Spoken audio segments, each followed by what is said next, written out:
There aren't a lot of sure things in life, but Rick Parschen throwing a strike might be one of them.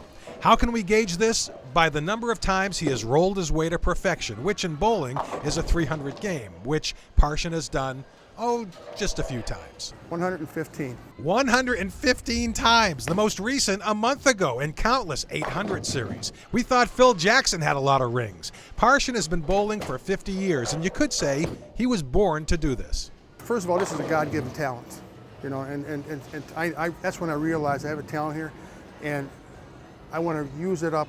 I guess the Neil Young's line is better to burn out than to turn to rust.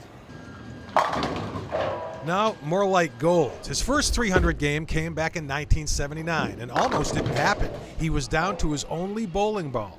I used that ball because that was the only ball. Somebody broke into my car and stole all my bowling balls except for that one.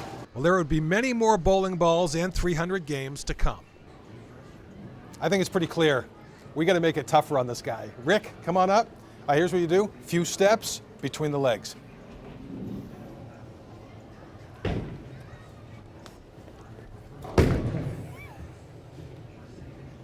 Come on!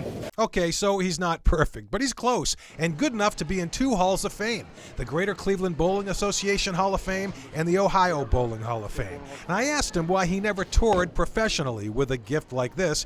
He says because he has another gift.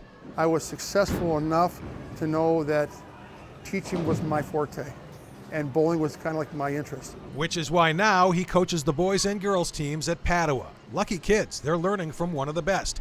Now, if he could just master that one shot. Tony Zarella, Cleveland 19 News.